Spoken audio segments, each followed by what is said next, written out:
If you have ever walked into a kitchen store or browsed online for a coffee maker and felt completely overwhelmed by the options, this video is going to help.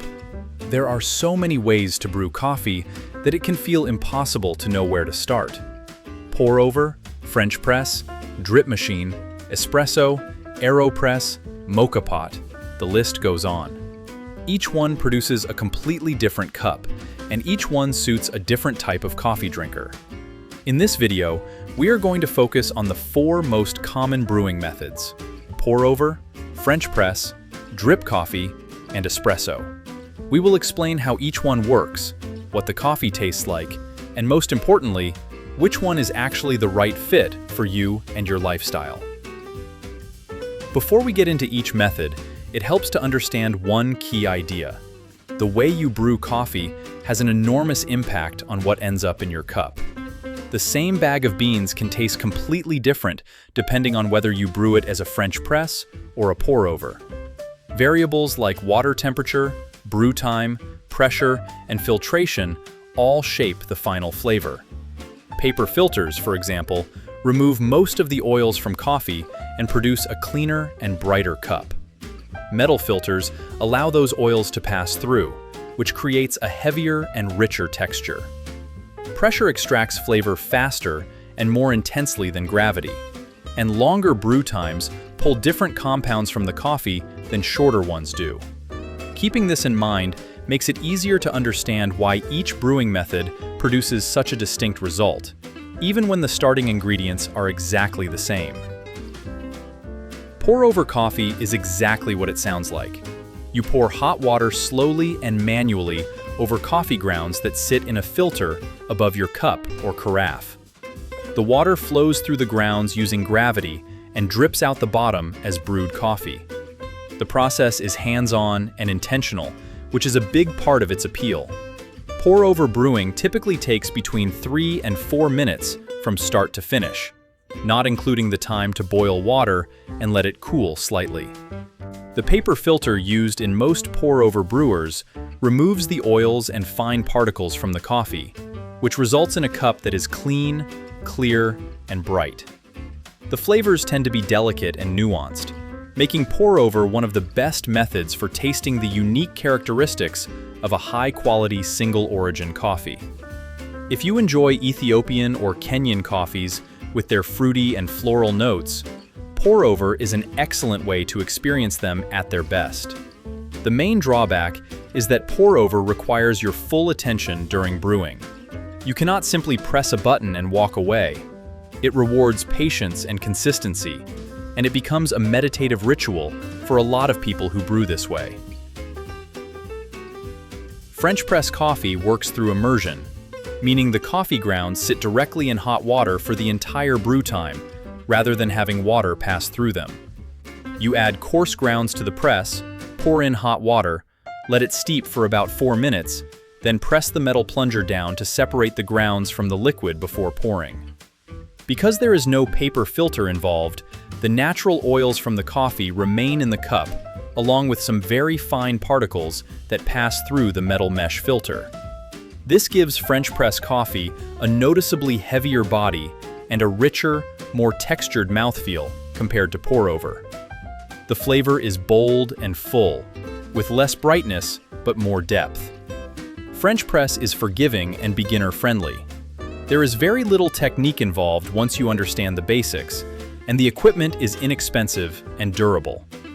The main thing to watch is steep time, as leaving the coffee too long can lead to over-extraction and bitterness. French press suits people who enjoy a robust and satisfying cup without the need for precision or expensive equipment. Drip coffee makers are the most common coffee brewing device in the world, and for good reason. You add ground coffee to a paper filter basket, fill the water reservoir, press a button, and the machine does everything else. Hot water is automatically heated and dripped over the grounds, which then filters down into a carafe below. The result is a clean and consistent cup that is easy to reproduce every single morning. Drip coffee sits somewhere between pour-over and French press in terms of flavor. The paper filter keeps the cup clean and removes oils, similar to pour-over. But the level of control you have over variables like water temperature and pour rate is much lower. Most home drip machines do not heat water to the optimal temperature for coffee extraction, which can sometimes result in a slightly flat or underwhelming cup compared to a well-brewed pour-over. That said, higher-end drip machines have improved significantly in recent years, and some produce excellent results. Drip coffee is the right choice for people who want a reliable, hands-off brewing experience, especially those who brew multiple cups at once or want coffee ready quickly in the morning without any extra steps. Espresso is fundamentally different from every other method on this list. Rather than using gravity or immersion, espresso machines force hot water through very finely ground coffee at high pressure, usually around 9 bars, in about 25 to 30 seconds. The result is a small, concentrated shot of coffee that is thick, intense, and covered in a golden foam called crema. Espresso is not just a different brewing method, it is the foundation for an entire world of drinks. Lattes, cappuccinos, flat whites, Americanos, and mochas all begin with an espresso shot. So when you learn to make espresso, you are not just learning one drink. You are unlocking the ability to make most of what you find on a coffee shop menu. The trade-off is complexity and cost. Making great espresso at home requires a dedicated espresso machine, a quality burr grinder, and a willingness to experiment with grind size, dose, and extraction time. It has a steeper learning curve than any other method here, but it is also the most rewarding once you dial it in. Espresso suits people who are passionate about coffee, enjoy the process of learning a skill, or want to recreate cafe-quality drinks at home. Now that we have covered each method individually, it helps to see how they compare across a few key areas so you can make a clear decision. When it comes to flavor, pour-over gives you the cleanest and most transparent cup where the nuances of the bean really shine through. French press gives you the heaviest and most textured cup where richness and body take center stage. Drip coffee lands in the middle, clean enough to be pleasant, but without the precision of a well-brewed pour-over. Espresso is in a category of its own, concentrated and intense in a way none of the others can match. When it comes to effort, drip coffee is the most hands-off, followed by French press, which only requires a few minutes of attention, then pour-over, which asks you to be present for the entire brew, then espresso, which demands the most skill and consistency of all four. When it comes to cost, French press is the most affordable way to start, typically costing very little for a quality press. Pour-over equipment is also inexpensive, though the ongoing cost of filters adds up slightly. Drip machines vary widely in price, from very affordable to quite premium.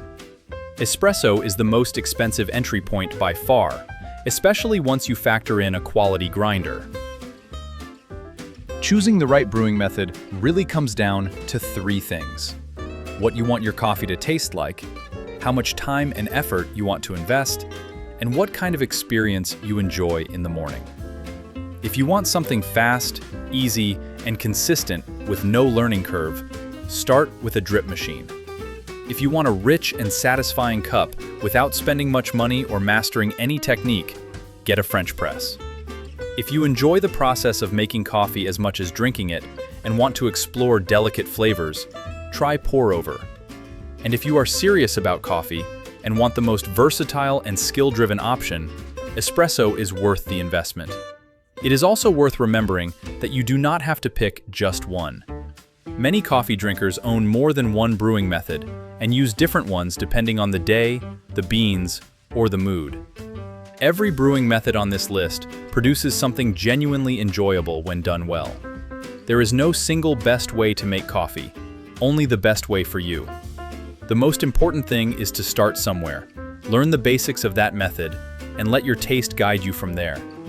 Once you understand how one brewing method works, picking up another one becomes much easier because you already understand the principles behind extraction and flavor. For more guides on coffee brewing, bean selection, and everything in between, visit us at 11coffees.com. If this video helped you out, give it a like and subscribe so you do not miss what we cover next.